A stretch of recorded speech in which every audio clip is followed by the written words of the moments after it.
2월 두 번째 주에 주신 말씀은 마가복음 우리 11장 22절부터 24절까지 말씀입니다. 제가 하나님의 말씀을 받들어 있습니다.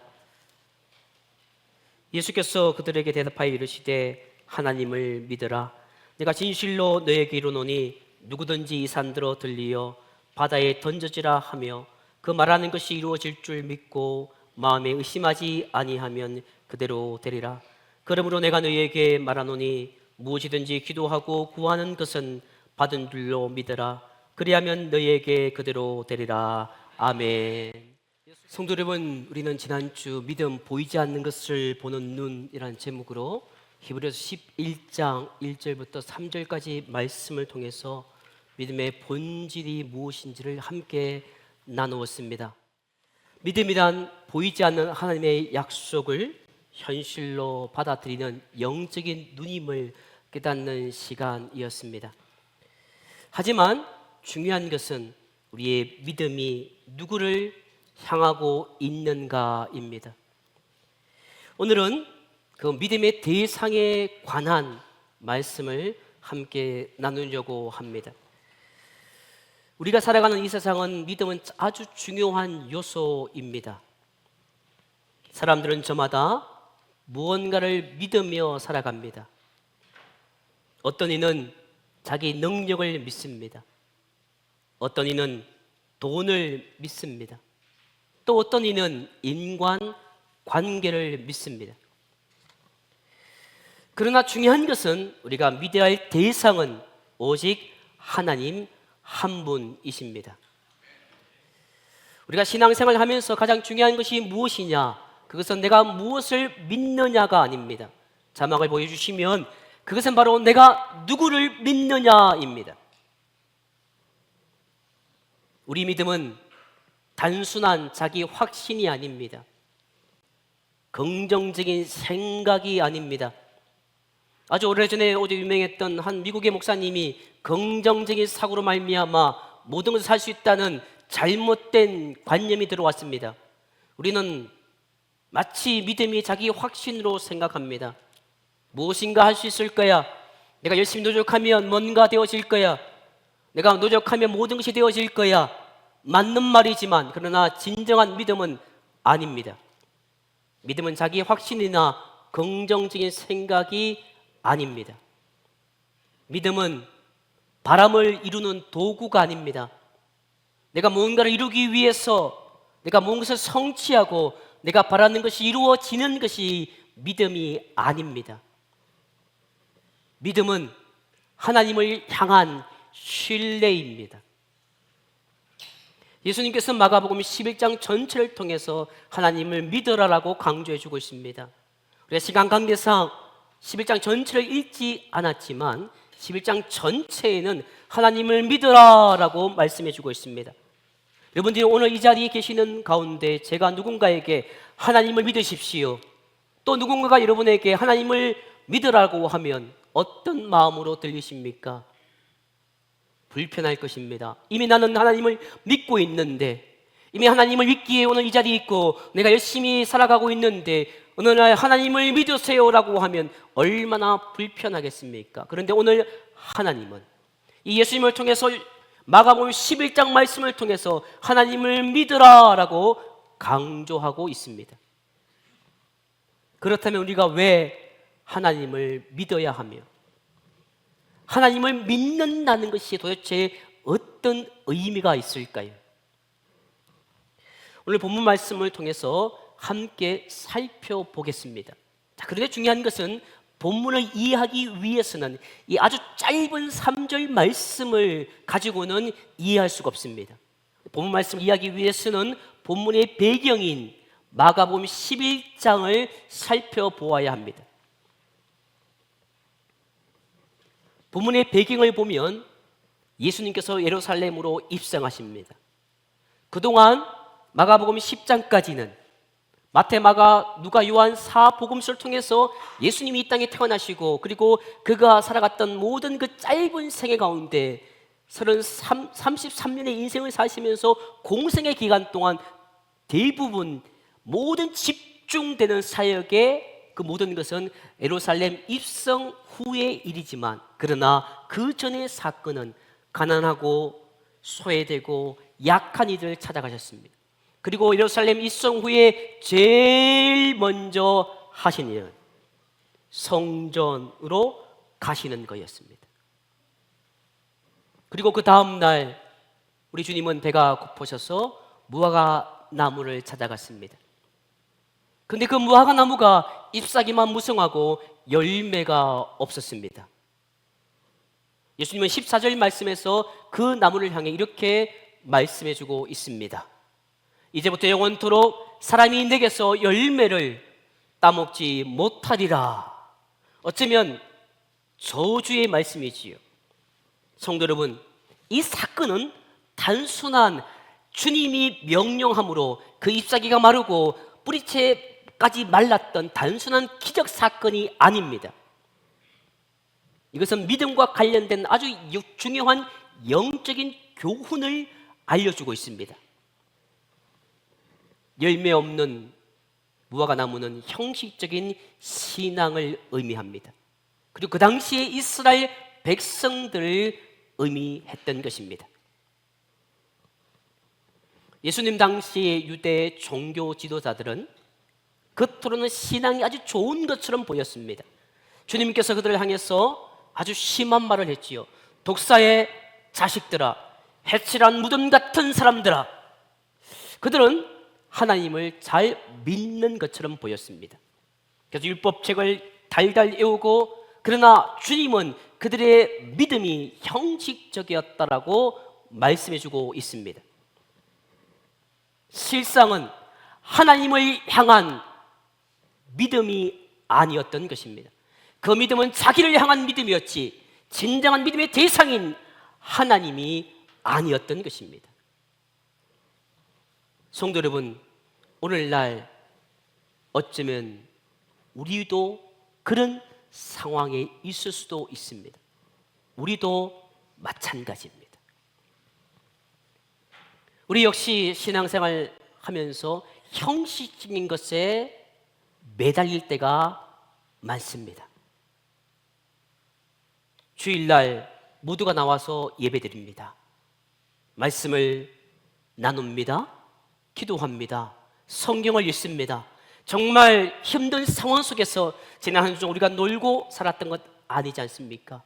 죽을 힘을 다해서 최선을 다하며 살았습니다. 정말 이 어려운 환경 속에서 경제가 밑바닥치고 있는 이 상황 속에서 살려고 몸부림쳤습니다. 그런데 말입니다, 우리가 믿는 사람으로 말씀을 읽고 기도하며 그렇게 살았건만 우리의 삶 속에서 열매가 맺지 아니하면 우리의 신앙은 외형적인 모습으로 끝나는 것입니다. 성도 여러분, 그래서 예수님의 말씀은 믿음의 능력을 보여줍니다. 예수님은 단순히 한 무화과 나무를 저주한 것이 아닙니다. 말씀을 통해서 현실을 변화시킬 수 있는 믿음을 말씀하신 것입니다. 예수님이 말씀하시자 진짜 무화과 나무는 말라버렸습니다. 이것은 우리가 믿음으로 말씀을 붙잡고 나아갈 때, 믿음으로 하나님의 약속을 붙잡고 나아갈 때 변화가 일어남을 의미합니다. 그래서 진정한 믿음의 대상이 있는 하나님을 바라보고 진정한 믿음으로 나아갈 때 우리의 삶이 변하는 것이 당연합니다. 변하지 않는 것이 아닙니다. 우리의 행동이 변하고 우리의 말이 변하고 우리의 삶이 변하게 되어 있습니다. 진정한 믿음의 대상이 있는 하나님을 믿고 나아가면 반드시 변화가 있음을 오늘 주님은 말씀해 주고 있습니다. 예수님은 이 무화과 나무 사건 이후로 성전으로 들어가십니다. 그리고는 그곳에서 장사하는 자들을 내쫓습니다. 왜냐하면 성전이 어떤 곳입니까? 성전은 회의하는 곳이 아닙니다. 성전은 교제하는 곳이 아닙니다. 진짜 성전의 본래의 의미는 예배하는 것입니다. 그런데 이들은 장사를 합니다.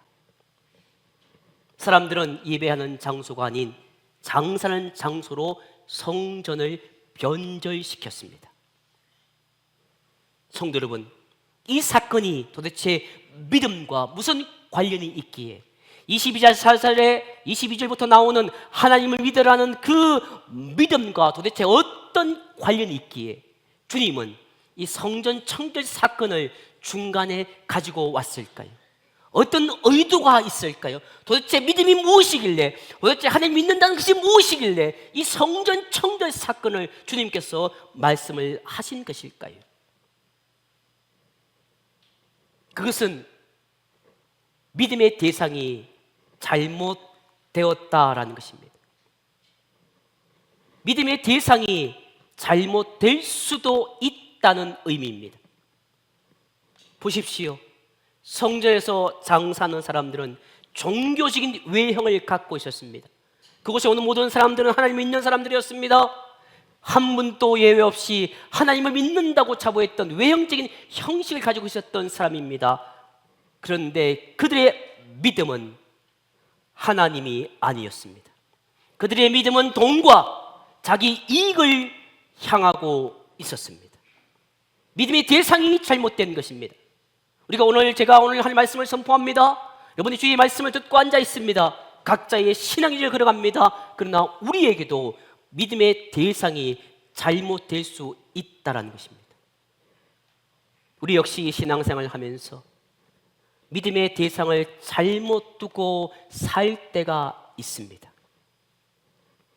내가 하나님을 믿는다고 하면서도 실상은 내 경험, 내 계획, 내 능력을 더 의지하고 있지 않는지를 돌아보라는 것입니다.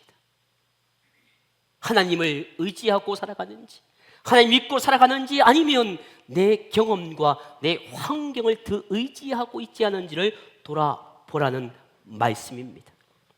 성도 여러분, 믿음의 대상은 오직 하나님이 되어야 합니다. 그래서 예수님은 17절 말씀에서 이렇게 말씀해주고 있습니다.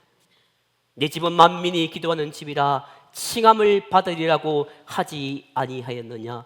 너희는 강도의 소굴을 만들었도다 라고 우리 주님 말씀하셨습니다. 이것이 무엇입니까? 우리가 하나님을 믿는다면, 우리가 믿는 대상이 하나님이라고 생각되어지고 그렇게 믿는다면 우리의 삶이 기도하는 삶이 되어야 합니다. 성도 여러분, 기도는 하나님을 믿는 사람만이 할 수가 있습니다. 그래서 진짜 우리가 하나님을 믿는다고 하면 기도하는 것입니다. 기도 없이 살아간다면 우리는 사실상 하나님을 믿지 않고 있는 것입니다. 하나님을 믿는 그 대상이 하나님이라고 생각되어지면 우리는 기도의 삶을 살아가는 것입니다. 내가 뭔가 얻기 위해서, 뭔가 누리기 위해서, 뭔가 바라보기 위해서 나오고 내가 지칠 때 나오지 않고 기도하는 것이 아니라 믿음의 대상이 하나님이라면 우리는 당연히 기도하는 것입니다. 이튿날 제자들이 지나갑니다. 전날에 예수님께서 저주하셨던 무화과 나무가 통째로 뿌리까지 말라버린 것을 확인합니다. 이때 예수님께서 하신 말씀이 바로 하나님을 믿으라라는 것입니다. 그들이 누굽니까? 제자들입니다. 그들이 주님을 따라갔습니다. 근데 그들 보고 하나님을 믿으라니요. 마치 오늘 우리에게 누군가가 하나님을 믿으십시오라고 하면 어떤 마음이 들겠습니까? 근데 오늘 주님은 그런 변화, 기적을 보고 놀라고 있는 제자들에게 하나님을 믿으라라고 합니다. 22절 말씀 보시면 믿으라고 말씀하십니다. 23절에 믿고라고 합니다. 24절 말씀에 믿으라고 3번이나 강조하고 있습니다. 우리가 읽었던 이 3절 말씀에 3번씩 강조했다는 것은 하나, 둘, 셋 단순한 숫자가 아닙니다. 3은 완전 숫자입니다. 우리의 신앙의 근본은, 가장 중요한 것은 믿음이라는 것입니다. 그래서 믿으라라고 말씀해주고 있습니다. 또한 요한복음 14장 1절은 이렇게 말씀해주고 있습니다. 너희는 마음에 근심하지 말라. 하나님을 믿으니 또 나를 믿으라. 아멘. 주님은 믿음을 강조하고 계십니다. 여기서 하나님을 믿으라라는 뜻이 중요합니다. 오늘 읽었던 마가복음 11장 그 22절부터 24절까지 나오는 세 번의 반복된 믿음과 요한복음 14장 1절에 나오는 하나님을 믿으라는 그 뜻은 하나님에 의해서 믿음을 가지라는 것입니다. 다시 말해서 내가 믿음을 가지는 것이 아닙니다. 우리는 우리의 시간이 믿음이 가져다 준다고 믿습니다.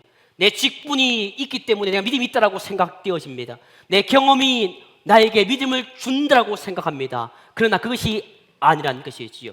믿음은 하나님의 은혜에 의해서 믿음을 가질 수가 있다는 것입니다. 그래서 중요한 것은 하나님의 은혜입니다. 중요한 것은 성령이라는 것입니다. 성령으로 말미암지 않고는 내가 믿음을 가질 수가 없다는 것입니다. 내 경험으로, 내 직분으로, 내 환경으로 믿음을 얻는 것이 아닙니다.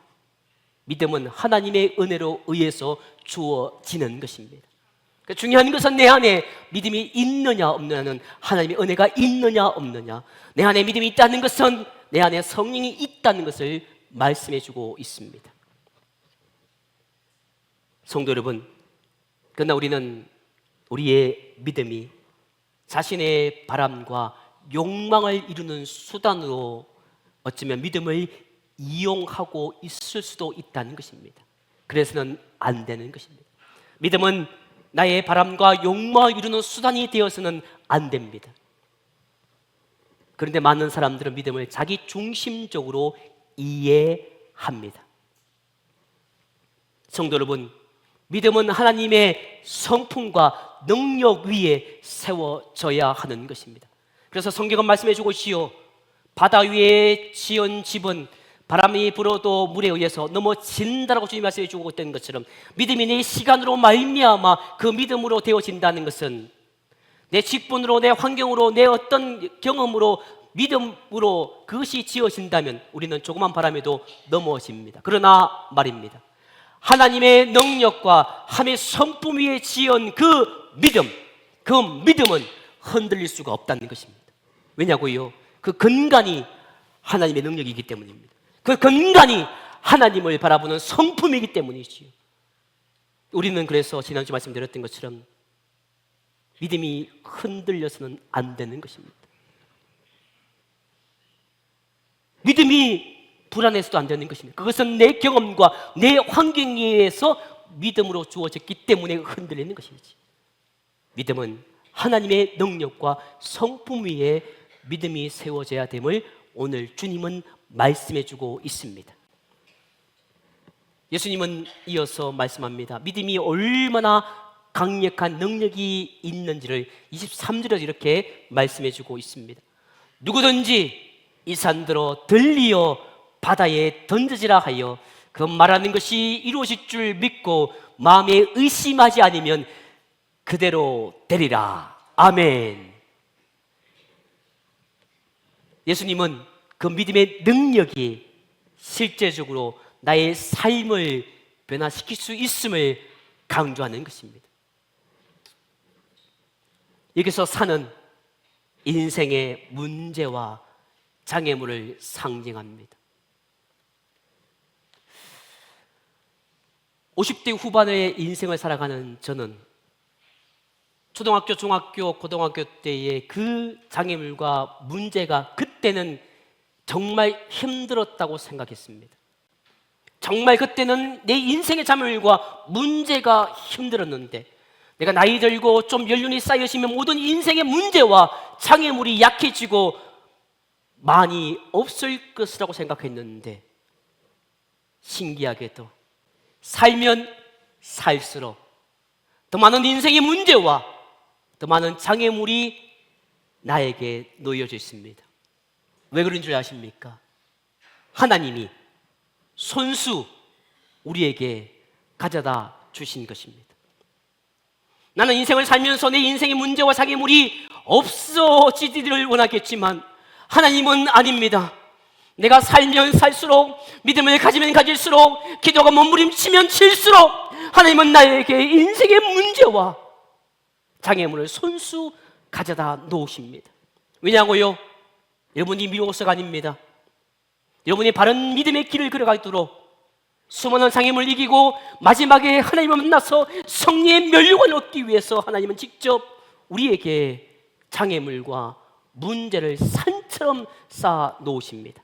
그런데 중요한 것은 우리가 하나님을 바로 믿는다면, 그 믿음의 대상인 하나님을 온전히 믿는다면 하나님이 직접 손수 갖다 놓으신 그 장애물과 문제를 하나님이 직접 걷어 가신다는 것입니다. 그래서 우리는 장애물이 있더라도 걱정하지 않는 것입니다. 하나님을 바로 믿는다면 하나님이 직접 갖다 놓으신 그 장애물과 문제가 언제나 하나님께서 그 모든 문제를 해결해 주심을 내가 믿을 수가 있다는 것이죠. 그래서 고난과 힘듦 속에서도 우리는 감사하며 기뻐할 수가 있는 것입니다. 그게 바로 믿음의 대상이 누군지를 분명히 알고 믿을 때 우리는 그러한 기쁨과 감사의 삶을 살 수가 있습니다.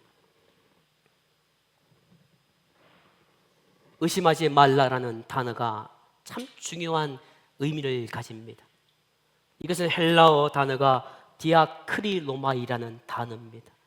이 단어의 의미는 무엇을 통하여 판단하다, 결정하다라는 의미를 가지고 있습니다. 자, 이것은 어떤 의미가 있는가 하면 환경으로 보거나 눈으로 볼 때에 도저히 불가능한 상황입니다. 누가 봐도 이것은 불가능합니다. 누가 봐도 이것은 불가능한 것입니다. 그런데 중요한 것은 세상 사람들은 그러한 불가능한 상황 속에서 불가능하다 말하는 것이 당연합니다. 할 수 없는 상황 속에서 할 수 없다는 것이 당연한 것이죠. 그러나 중요한 것은 믿음의 대상이 바로 잡힌 믿음의 사람들은 그런 환경 속에서도 마음속으로 이것은 불가능하다, 도저히 안 되겠다, 지레 판단하거나 결정하지 말라라는 것입니다.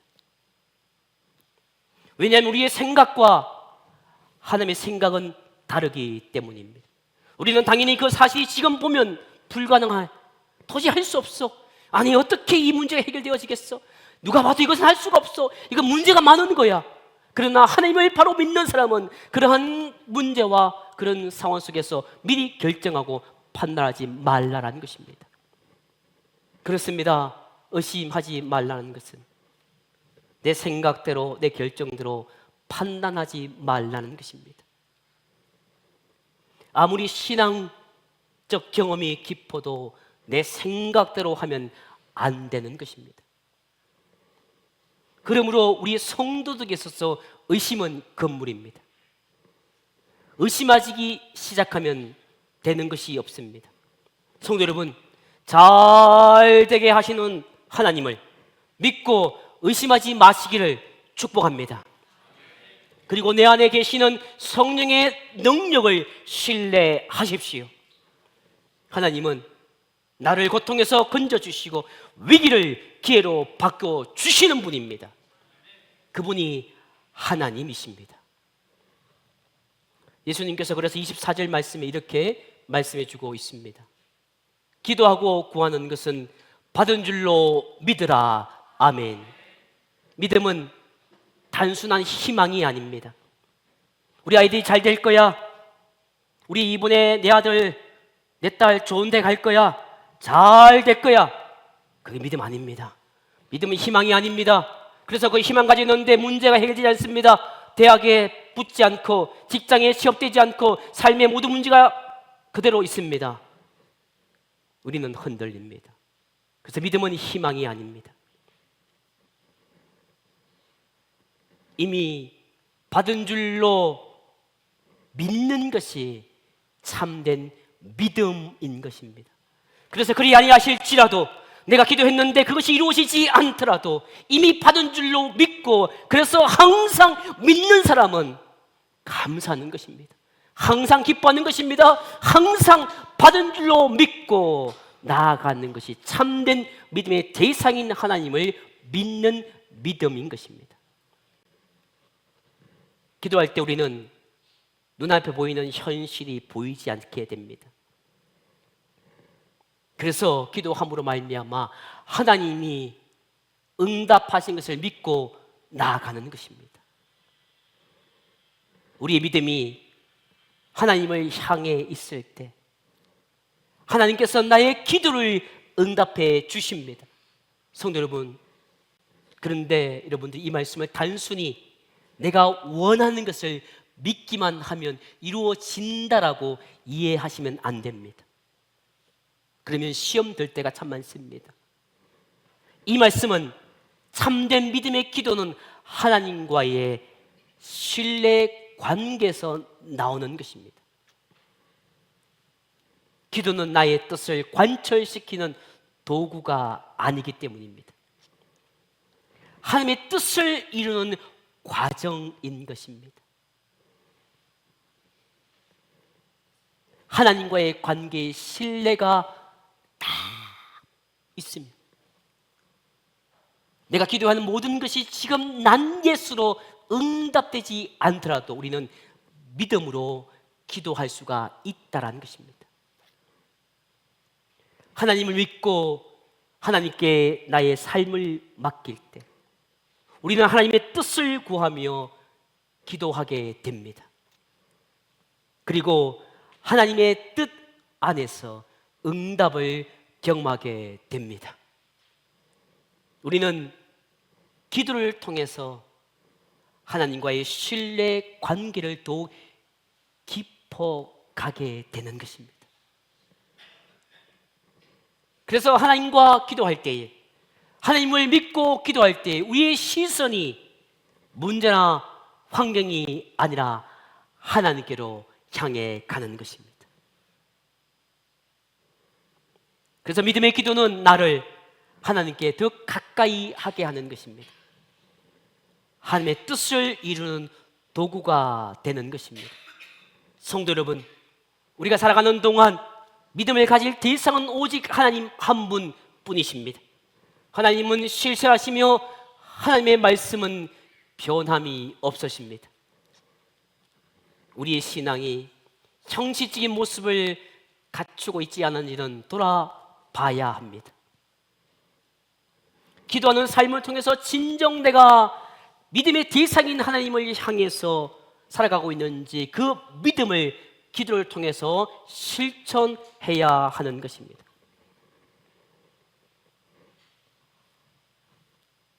믿음으로 기도할 때 우리의 삶을 하나님은 변화시키는 것입니다. 예수님은 말씀해 주고 있습니다. 하나님을 믿으라 라고 합니다.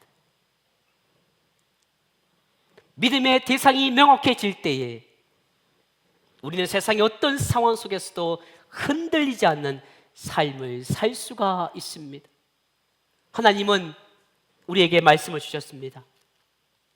우리가 자꾸 딴소리 할까 봐 이미 하나님은 말씀을 주셨습니다.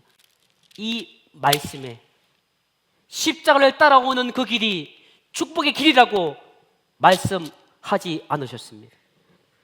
주님을 따르는 길이 돈 많이 벌 거라고 말씀하지 않았습니다. 너희가 나를 따라오거든 십자가를 지고 그 길은 좁은 길이야, 그 길은 협착한 길이야, 그 길은 찾는 이가 적을 거야. 십자가의 길은 결코 화려한 길이 아닙니다. 십자가의 길은 고난의 길입니다. 십자가의 길은 외로운 길입니다. 그 외로움을 해결하기 위해 세상을 찾아가면 안 되는 것입니다. 우리가 진짜 하나님을 믿으면 기도하게 되어 있습니다. 그 믿음의 대상이 온전히 하나님이라면 우리는 어떤 상황 속에서도 흔들리지 않을 수가 있다는 것이지.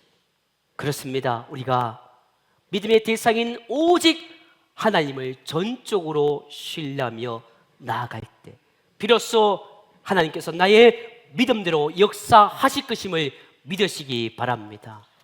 성도님 여러분, 하나님을 믿으십시오. 그리고 하나님의 뜻 안에서 담대히 살아가십시오. 기도하겠습니다. 이 시간 함께 기도하기 원합니다. 하나님, 믿음의 대상인 오직 하나님을 믿으며 하나님의 뜻 안에서 담대하게 살게 달라고 이 시간 간절히 기도합니다.